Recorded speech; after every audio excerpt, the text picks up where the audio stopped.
it's coming at them really fast. They're waiting for it to slow down. It's kind of what's happening now. But what I really like most of all is their families get to be a part of this. The families got to be a part of the draft night. They get to be a part of this afternoon, seeing where their sons, their relatives will play, for the next couple of seasons or more. And I think it makes the whole family environment that the Oklahoma City Thunder, place such a value on. It right away introduces them to that whole concept of family. It's not just about basketball, but it's also, there's a brotherhood here where they're going to meet their new teammates. They're going to start practicing with them in the next couple of weeks. I think that's going to be a whole nother level of coaching, a whole nother level of development. I think you're going to respond to it a lot quicker than college because college is so limited as the time that they can spend training with these guys. There's not a whole lot of limitations right now with young guys, especially when you're trying to prepare for next month's summer league. Well, it's interesting because you hear guys say, I've been working really hard preparing for the draft, and I'm looking forward to get drafted. But now the real work begins, because now you got to prove yourself, and you got to come into a new NBA team, a new NBA environment. And like you said, you've got new teammates, you've got new surroundings, and sometimes it can hit you at different speeds, and that's when the real work begins. Well, I like it when guys get here early in the summer. You get to spend a little time here before training camp, before the summer league next month. Just to check out your new digs, because it's a lot going on, man. You gotta find a place to live. You gotta buy a house if that's what you want to do right away. There's a lot going on for a young player, and that's where I think the support of their families, the support of the team, and helping them make that transition.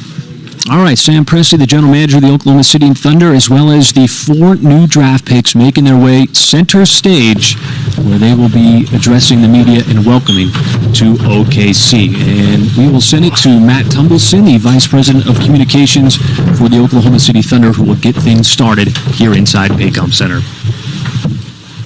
All right. Welcome, everybody, today. How's everybody doing today? Everybody good? Terrific. I want to welcome you to Paycom Center today for the introduction of the Oklahoma City Thunder's 2021 draft class. It's a super exciting day for us. Today we're going to have an opportunity for the media to speak to Sam and our players. Before we get going here, I want to acknowledge some community members who we have here today, some real community leaders with some of the great community organizations that we have on a day-to-day basis. They do an amazing job for us. They, especially during the pandemic, have just helped our community get through to this point. So I want to acknowledge we have someone from the Boys and Girls Club here today, the Latino Community Development Agency, the Regional Food Bank of Oklahoma, Urban League of Greater Oklahoma, Cleats for Kids, and the YMCA of Greater Oklahoma here today with us. They've been here, had their own little draft experience today, so it's been a super fun thing. They're here in the front row, so I hope you guys have enjoyed the day. How you doing? For the media, if you just want to raise your hand, we got a mic on that side. We also have some people on Zoom that we can try to get to as well. And as we get going, Sam's going to have some opening comments, and then we will open it up for the group. Thanks a lot. All right. Good afternoon, everybody. It's really special to be all in one place and together, especially on an exciting day like this. We're introducing new team members to our organization. First and foremost, just want to welcome the families and friends of all of our new players. And obviously, this is an exciting day for them. It's the end of a journey, but really the start of a brand new journey, and something that hopefully will be fulfilling for all the hard work that each individual has put into this point. I'll keep my comments brief. I just want to say that this is the conclusion of the 13th year and the launch of a 14th year in Oklahoma City, and we've had a lot of players that we've drafted over the course of time, and each one of the guys up here today bring different and unique things to the table, both as players and people. But there's one common theme that I think has been pretty transcendent through the course of time of all the draft classes and the players we've tried to bring in. And I really think that this group really embodies it as much as anyone we've had, which is this is a very, very hard-working group of guys.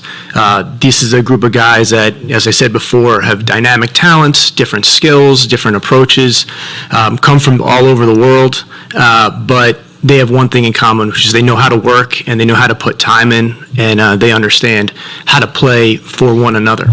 That's going to be really important for us as we continue to build our team and continue to make progress toward the ultimate goal of sustaining excellence in Oklahoma City. But it's been those traits that have really helped us because they're the embodiment of the type of values and the things that are really important to the people in Oklahoma. And as I said before, we draw a lot of our inspiration from the people in Oklahoma. So hardworking, values-based, high character. We want to be representative of that. And I think this group of people, as you get to know them, will resonate with you both on and off the floor. So with that, I guess we'll open up for any questions. Go ahead, Kenny in the front, please. Go ahead, Kenny. Sam, Hold on, Kenny. Let's get the mic, please. Kenny. We're back in the swing, man. That's right. We're getting back into it. no days off, no days off. First of all, Sam, when you were looking at going into this draft class, what were some of the things or attributes you really wanted to pick up, and what did you see in each of these players that allowed you to know you had a pretty good class? Well, I think, we've been through, as I said before, several of these in the past, and you never know how they're going to go as the draft unfolds. But we draft people first and players second. And each one of these individuals, I think, really hit the marks for the type of people that we want to have in our building for two reasons. One, they have the ability to plug into our environment and I think amplify their talent as a result of that. And they're willing to do that. And the values of our organization resonate with them. The second thing is, as they get embedded and assimilated, I think that they will make us a stronger organization themselves because of the talents that they bring to the table, both on and off the floor. So you're looking for, my opinion, Mike, a mutually beneficial environment. And when you have something like that, that's where people can really optimize themselves and grow. And one thing that we want to pride ourselves on is we want a place that everybody's pulling together towards individual and collective improvement. And, through our time with each one of these guys, we felt like they were fits for what we're trying to build, not just in the present, but also over time. Go ahead, Jenny. Hey, this is Jenny Carlson with the Oklahoman. I actually wanted to ask this of Trey, Aaron, and Jeremiah. We know that Josh spent draft night in New York at the Barclays Center, but could each of you just give us a little idea of what your draft night experience was, who you were with, and when you get the call, just talk us through what your thoughts were about coming to Oklahoma City. Yeah, it was nice. It was fun. I was able to spend it with my whole family. Just people that I've been around my whole life who helped me get to this point. So I was with them most of the night. And then I didn't actually get the call. They called my agent, and then my agent told me. So, I was just on the couch just hanging out. And then when he told me, I ran to the other room with the rest of my family, and then we waited with the cameras and recorded, and then we just started celebrating. So it was a great night for me. For me, we kind of reserved out this really nice restaurant. I was home in North Carolina with family and close friends, people who were a part of my journey and me getting to the point where I am. And it was just an amazing feeling when I got the call, knowing that Oklahoma City, Sam just believed in me and wanted me in this organization. So I'm extremely grateful and happy to be here. Yeah, it was a great night. I was in Chicago. We were at a steakhouse in a back room. Had some family, just people close to me that have helped me to where I become who I am today. It was a great experience. Same with Trey. My agent got the call, so I was just out there with my family and friends. And then once Ron told me that the Thunder were going to pick me on the 32nd pick, I was just ecstatic, and we were just able to celebrate, have a great night. And I'm just grateful for the opportunity to come here and work. We got another. Sorry. Go ahead, Joe. Sorry. Joe Masada of the Oklahoman. Josh, did you work out with the Thunder before the draft? And on draft night at number 6, did you have any idea that your name might be called at that spot? I did, yeah. I did work out with them, but come draft night, I was unsure. I had a good feeling about Thunder when I left the workout and after I met with Sam and the other front office people. But I didn't know nothing until my name got called. So. No, to answer your question, no, I didn't know before Adam walked out on stage and called my name. Yeah, Andrew Schleck from The Athletic. Josh, I have a couple of questions for you. What are your impressions of Oklahoma City, just being here for the short time that you've been here? And then you played point guard primarily for the Adelaide 36ers. What do you see your fit being in the NBA? Is it point guard? Is it on the wing?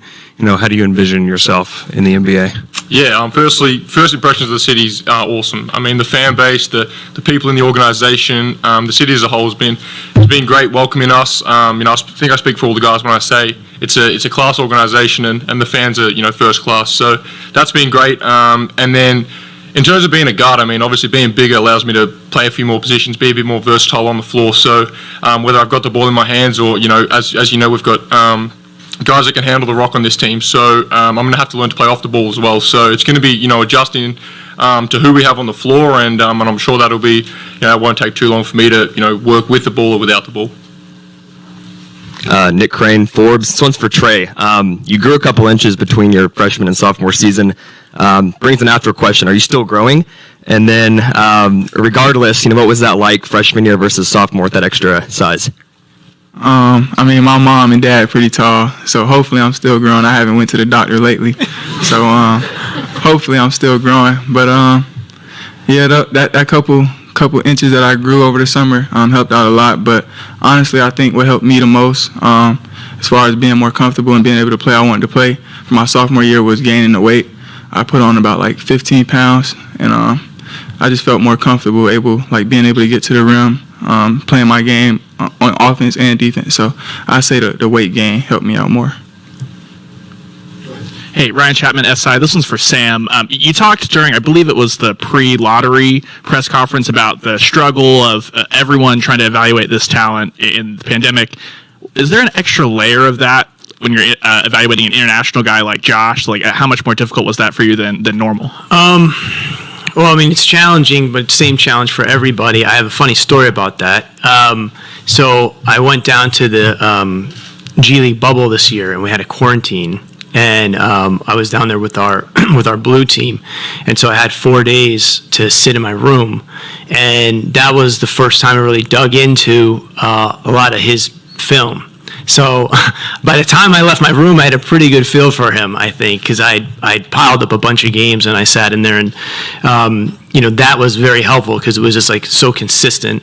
And then we talked to a lot of different people, spent time obviously with him. The first interview we had with him was in Chicago, and I believe he had flown that overnight. Yeah, so he literally flew from Australia, got off the plane in California, flew to Chicago, right to the meeting with us. So I was actually shocked that he was still awake in the interview, and he was probably shocked that we still wanted to come out and work him out because he was so tired at the time. But yeah, so we spent enough time, but I feel comfortable with the way that the process went, and at the end of the day, the process led to him at that position. Yeah, this question is for Trey.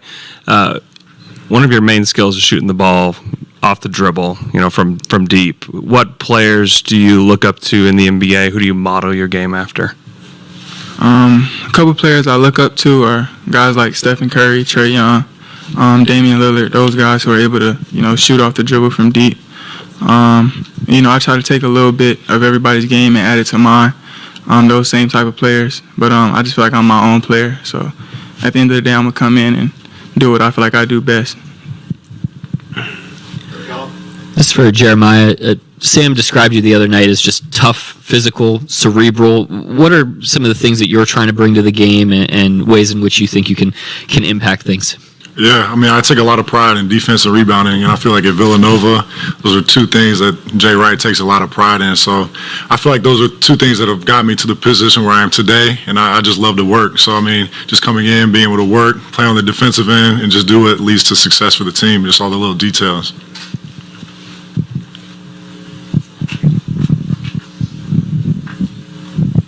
Yeah, Josh, with both of your parents having played professional basketball, I'm just wondering what impact did that have on you, and how did it sort of shape your basketball journey?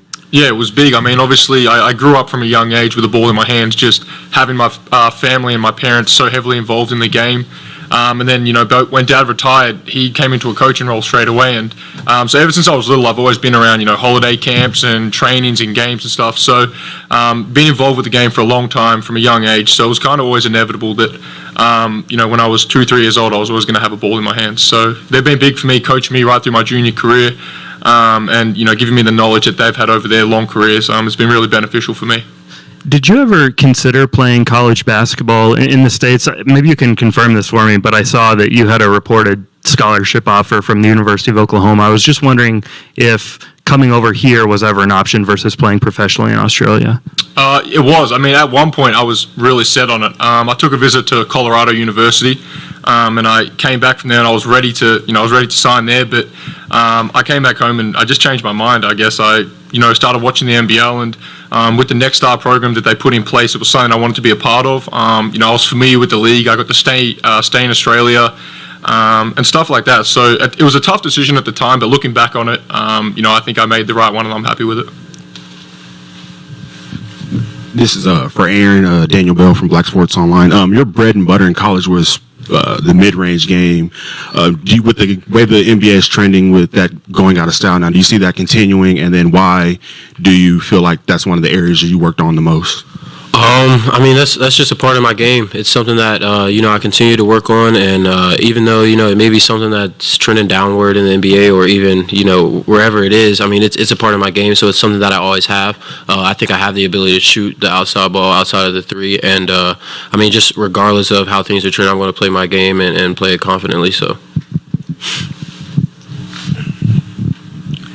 Yeah. Also for Aaron, just what was the feeling? You had mentioned earlier, the feeling of being wanted in this organization. Just at pick 55, what was going through your mind as you got drafted and you saw your name across the screen and all that? Yeah, truthfully, when it got to the 50s, I started to get a little worried. I was like, what's going to happen? But I never lost faith. I always had hope, and I really knew that there were teams that were interested in me regardless. So once I got the call, knowing that OKC was interested in me, I was super excited and just grateful for the opportunity. So like I said, I'm happy to be here.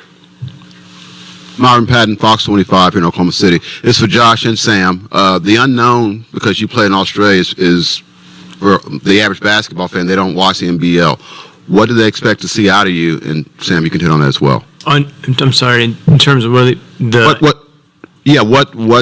for the average fan, what kind of game can they expect to see out of I'm going to let Josh? you answer that. It's you. All right. It's tough for fans to watch the NBL, obviously being in another country. But I think I'm a bigger playmaker. I think the thing I do best is pass the ball, and love getting my teammates involved, putting them in positions to succeed. Sacrificing myself for the team's success. So I've always been a pass first guy, but obviously being bigger, as I said earlier, I can rebound, get out in transition, make plays. So that's my game. Myron, can I just add one thing to that, because it kind of doubles down on the question I was asked earlier, which is there was so much basketball that he played at such a high level overseas. That really helped us in our evaluation, because that's a really, really good league, and one that has produced some NBA players recently. So you have a little bit of a barometer, even in a year where there's a lot of college teams that had broken up seasons and played less games than normal. So I think that was really helpful actually in our evaluation overall, just knowing that level of that league and the way that Josh was able to impact it. Yeah, Andrew Schleck from The Athletic. Question for Aaron. You played with Jalen Horde. What did he tell you about his experience with the Thunder and maybe what it would be like once you got here? Yeah, that's been my guy since high school. We're really close. Actually, when I came up here for a workout before the draft and everything, I was able to see him and we were able to talk a lot. And he was just talking about, how personable the staff is and how, just the organization is really welcoming and they care about more than just basketball. So knowing that, you're in an organization where, the only thing isn't basketball that matters, but at the same time, you have to, do your job. I'm just excited to be a part of it all. And I know Jalen loves it. So just looking forward to, seeing him and being able to play. Brandon Rabar from Daily Thunder. Don't worry, Josh, I'm not going to ask you any inappropriate questions. Yeah. You know, Yeah. I actually was wondering how you feel your fit is with Shea Gilgeous-Alexander. Everybody knows that you're a great passer. He's a great scorer. So how do you think the fit is between you and SGA? I love it. I mean, when I was in Australia, I didn't really play with another, point guard. I was kind of had the ball in my hands, 90% of the time, just because our 2 and 3 were just so non-ball, dribbling the ball. They were more spot-up guys. So playing with a guy like Shea's, I'm really excited for, and obviously it takes the pressure off me to handle the ball all the time. So, I'm really excited. He's obviously an all-star level talent, young guy as well, bright future in the league. So I think playing with him is only going to enhance my game. Josh, it was a kind of a short stint, but your time playing the Olympic qualifiers, what did you learn with that experience and just being around some of those NBA guys? Yeah, it was big for me. I mean, regardless if I made the team or not, it was just to be in that environment early, compete with the NBA talent that we had. And, I'm hoping 15, 20 years down the line that I'm still going to be a part of this program. So to get a taste of it at 18 years old and to be able to learn from the NBA vets we have and then the rookies as well, so to hear their perspective on the league at both ends of the scale was really beneficial. And then, the world-class coaching staff that we had on that team was really good for me as well. Murray Evans from the AP. Sam, you're gathering quite a collection of long international playmakers who like to pass the ball around. Is that kind of where you see the game going these days? No, I mean, I think that for us, if you look at each one of the guys that we have up here, like I said earlier, they're all different in how they play, and each one of our guys on the team is different in how they approach the game. But I do think the ability to anticipate and really process the game quickly is important with the way that the defenses are today and the way the game is officiated and just the pace of the game. So, each one of these guys really, I think, does a good job of anticipating it. I have instances of watching each one of them in different ways in terms of how they do it. It could be defensively, it could be setting screens, it could be pursuing rebounds, it could be, thinking ahead or pitching the ball up the floor, just the way they play angles. I think that's important, and obviously for us as a team, the way that Mark wants to play and the way that a lot of our existing guys play, like we just want to play good basketball. At the end of the day, you've probably heard me say that on draft night. Part of good basketball is playing together, anticipating where your teammates are going to be, on the floor and putting each other, as Josh said, putting each other in position to be successful. And that doesn't just mean with the ball. It could be just body movement, player movement, spacing. And we're really looking forward to see how these guys blend together and how they assimilate with the rest of the guys on the team. It should be exciting. This is for all four players. First of all, what do you think of this Oklahoma Heat? Hopefully you're used to it by now. And then second, what does this moment mean for you and your family to be able to get to the NBA to this point and just to see them here be able to enjoy this with you? I agree. I mean, the Heat, not nothing to me. I mean, I grew up in Florida, so I'm used to it already. I like the Heat, so. But, this moment means everything to me, especially that my family are here with me. They were here this whole way, the whole process. So I'm just seeing them out here and seeing them on draft night, them crying, hugs, talking to me. I think that's a blessing. I'm not going to take any of it for granted. Yeah, I mean, I'd say the same deal. In terms of the Heat, I've always been a Heat type of guy. I like the warm weather, so nothing that I have any problems with. But I mean, it's just an amazing moment. It's everything that a kid dreams of. Growing up, hearing your name called in the NBA draft, and then knowing that you're with an organization and you have the opportunity to just develop and become a better player. So I'm really excited. My parents sacrificed a lot for me to be in a successful position years ago. So I'm really excited. I know they're really proud of me and my entire family. It's just crazy to be a part of. So. Yeah, so I'm from Kansas City, so I'm right up the road, so I've gotten a little taste of this kind of like Oklahoma Heat before, so I love it, keep embracing it every day, but yeah, I mean, I'm just so grateful to be in this position today. I mean, gotta thank God first. Without him, I definitely wouldn't be in this position today, and also my mom, she sacrificed so much for me, so I just want to bring it back for both of them, and I just love the opportunity to be in OKC and just being able to work with these guys every single day and become the best team and players we possibly can be. Yeah, I mean, firstly, the Heat's good. I mean, we don't get this in Australia too often, so it's nice to have. The family part's big for me because I think when you look back at your time, growing up playing juniors, they have such a big part in it. Driving you around, sacrificing their time for your time, and I mean, you can never repay for what they've done for you. And to have them, enjoying this journey and going through the pre-draft process with you is really important, and I think they deserve this moment just as much as us players do, and it's good to have them there on draft night and to be there and celebrate with them. Yeah, this is for Trey. Josh was just asked this, but something similar to you. Like, what is your comfort level playing on or off the ball, especially next to a guy like Shea? I feel very comfortable playing both. In college, I played a lot more on ball, but growing up, I played both. I played with my best friend, Terry Ivory, for my whole life, and he was the main ball handler. And, I just feel like I'm versatile, so I can have the ball in my hand, make plays with it in my hand, and off the ball as well. So I just feel like I'm versatile enough to help on both sides, whether that being on the ball or off the ball. And one more, if I can. Sam, just specifically, how do you see the fit of Josh next to Shea? And like you were saying, having all of those ball handlers on the floor. Yeah, I think, he hit it. I'd agree with him. At his size and the ability to process the game and see the game, I think he's a basketball player more than anything. And that's kind of where I think the game is more or less based on the talent that you have on the team.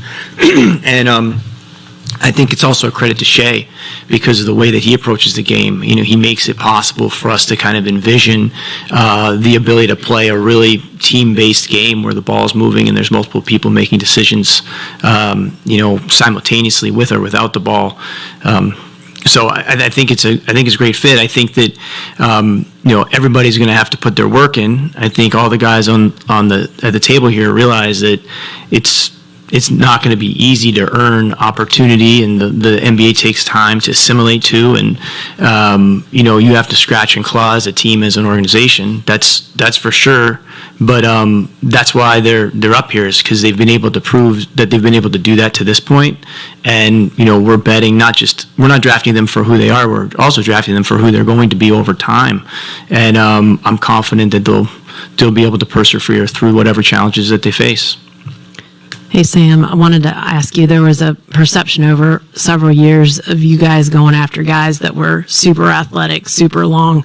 Not to say these guys aren't that, but to hear you talk about, recognizing defenses and just the skill level that some of these guys that we've seen out of them. Are you seeing a shift in just how you're looking at draftees in terms of how you're valuing maybe some of those cerebral skills or that skill development level that they're at? Not necessarily. I think the main thing to realize is, over the course of time, we've been fortunate enough to be here for over a decade. So it's kind of similar. I was explaining this to someone earlier today. It would be like saying I grew up in Massachusetts and in Concord, where the Revolutionary War started. So it would be the equivalent of asking why the Minutemen didn't call the Air Force in. The game has changed, but at the time in which we were probably a bigger, longer athletic team, we were probably more the norm of the entire league. And there was one or two teams that, as there always are, kind of pushing change in different ways. One of which being the Spurs and the Warriors at the time. But everybody else, you have to play to the strengths of your team and your best players. And for us right now, I think we have such a blank canvas. We've predominantly had over the course of time and been benefited by some truly amazing Hall of Fame level players that had really definitive games and how they played, and they've helped us achieve the second best record in the NBA over the last 10 plus years. But now we have a brand new opportunity in front of us, and that's, to me, one of the most invigorating things for us as an organization, and also as a community, is one, who we want to be and how we want to get there, but enjoying that process. And a big part of that is watching these guys grow and develop, and hopefully we'll be breaking new ground, not just for our team, but also trying to figure out how to play the best basketball and push the league forward as well. This is for for Jeremiah. When we think about guys from Villanova like Josh Hart, Jalen Brunson, and Kyle Lowry, and we think about how hard they play on every single possession, and I've seen the tape, that's how you play. So how much are you looking forward to continuing that tradition of Villanova guys in the NBA? And then how do you feel that playing for a Hall of Fame coach in Jay Wright prepared you for the NBA? Yeah, I think it just gives a lot of credit to Jay Wright and how he develops his players and kind of engraves that mindset of playing hard for 40 minutes, doing all the little details, giving yourselves up for your team to lead to team success. So I think Coach Wright, for the 2 years I was there, did a great job in developing me as a person off the court, which is most important, but then also being the best player I possibly can be for the team. So I just give all the credit to Jay Wright and how he approaches the game. Thank you, everyone. Now we're going to have Sam present the jerseys, guys. Go one by one. Where are we doing?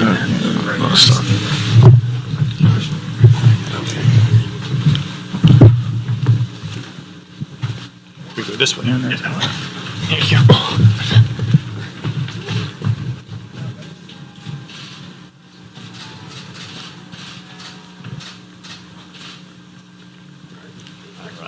Hold on to that, Josh. Hang on to that. We're going to do a group photo at the end.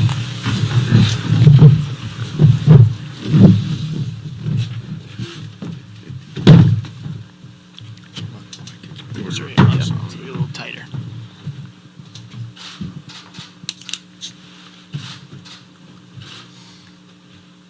All right, terrific. That's yours.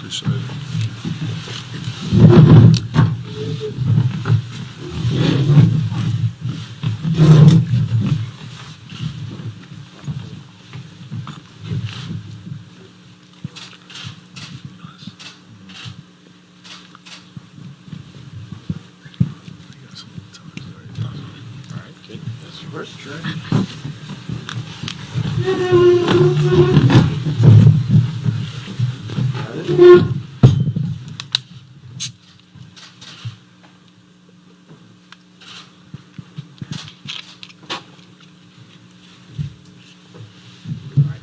Now, guys, if you guys can all stand up, get a shot of everyone together. Your jerseys, looking great. And the shot, great.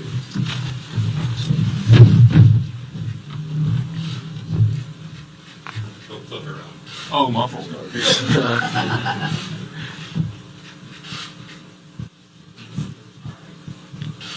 Wonderful. Thank you, everybody. Thank you all for attending.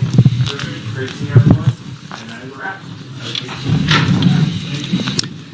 And some big smiles on that stage, understandably so, as the 2021 Thunder draft class gets introduced by the organization and introduced to the media and fans on Bally Sports Oklahoma, maybe online. We welcome you back with Michael Cage.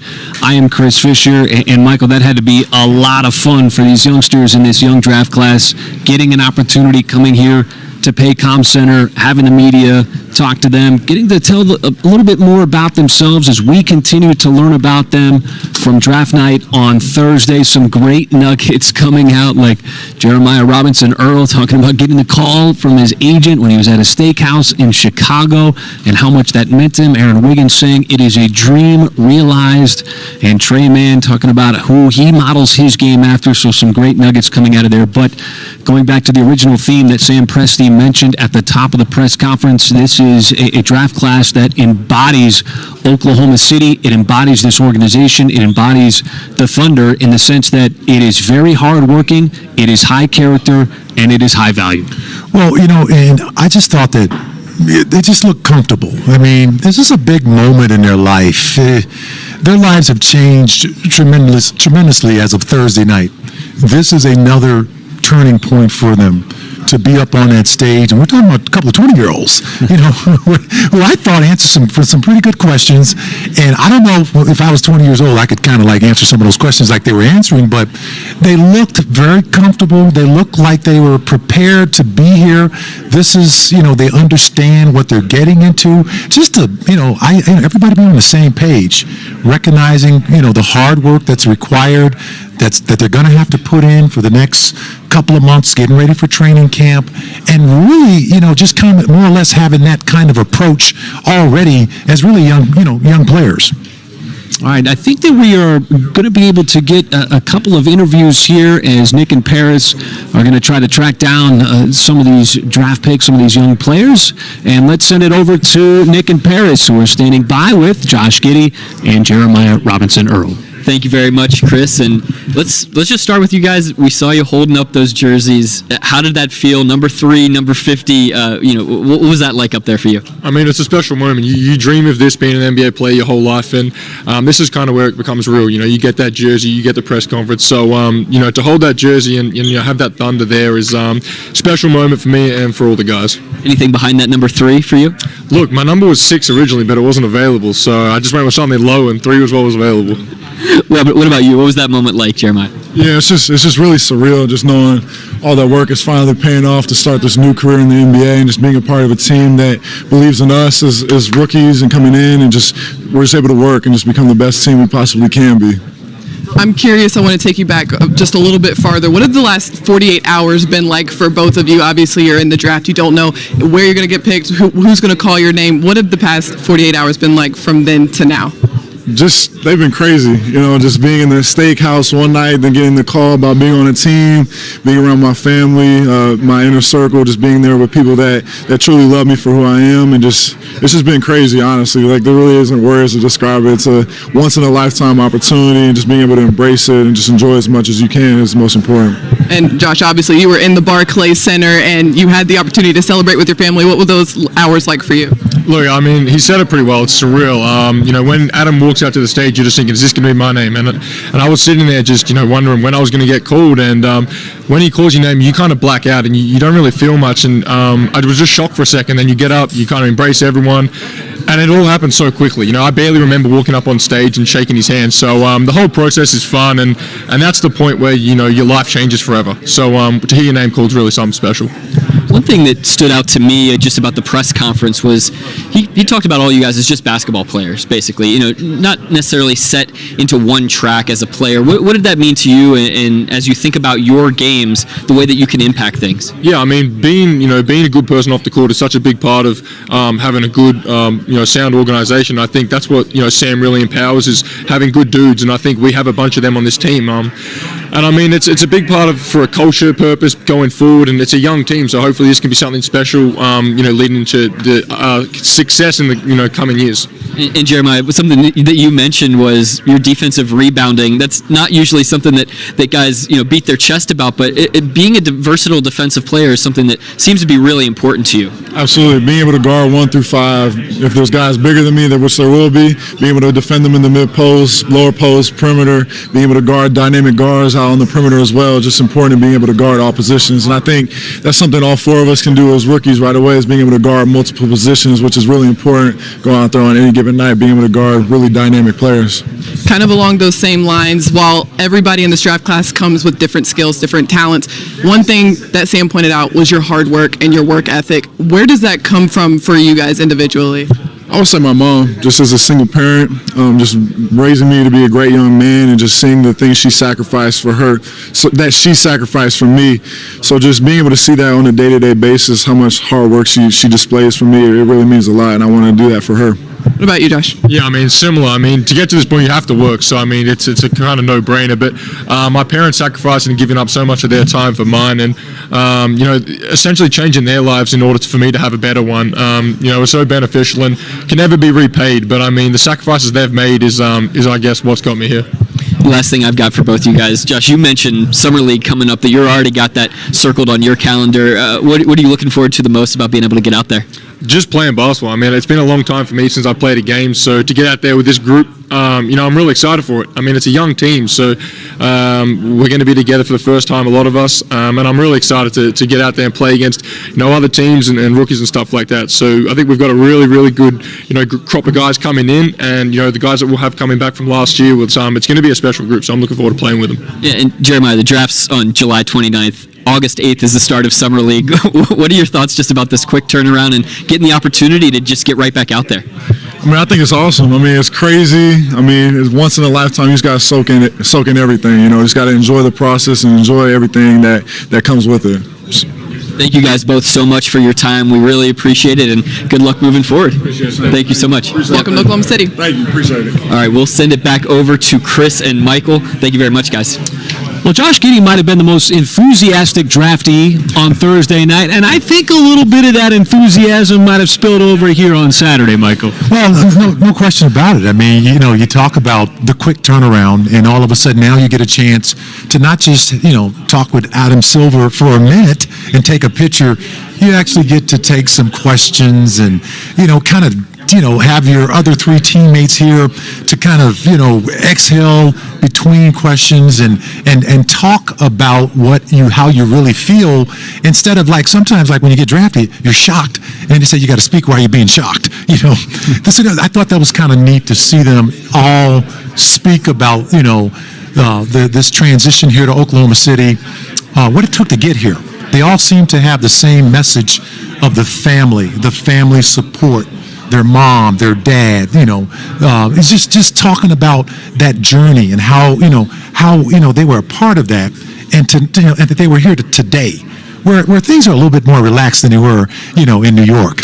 Well, you heard a lot of dreams coming true and dreams realized on Thursday night, but this is just step one in what these draftees hope is a very long journey and very long careers in the NBA. We should mention, Michael, that Summer League is expected to take place. That'll be in August 8th through the 17th. So hoping to maybe get some of these young players in action. If you don't want to see them in training camp, maybe getting a glimpse just prior to. Summer League will be going on in Vegas. And then, of course, training camp will be getting going in the very beginning of October. And the very first preseason game for OKC, as the preseason schedule did come out, that'll be on October 4th. Here in OKC, so I know we're very much looking forward to that. Absolutely. I always enjoy going out to Las Vegas. We always go out there and be able to watch the young guys that you saw here this afternoon kind of get their feet wet. Take the car for a test drive. And mom and dad said it's okay. You're not joyriding. You're just having fun. And that's always the first NBA moments a lot of these guys get. I think Nick Gallo just pointed out real quickly, it's a quick turnaround. August 8th you just mentioned, and you get drafted, July 29th. Not a whole lot of time to get ready to be playing against NBA talent, because it's not just about the first-year players. There's second- and third-year players that would be out there in Las Vegas. So just to get, prepped for that is even a big challenge. Getting Summer League this year better than no Summer League last year. I think that's something that we learned. But we want to thank everybody for watching on Bally Sports Oklahoma, as well as all of you on OKCThunder.com. And, of course, stay tuned for all your Thunder news on OKCThunder.com as we lead in to the start of the regular season. It's coming quickly. It's right around the corner tonight, and Thursday was just one step. So we thank you for watching.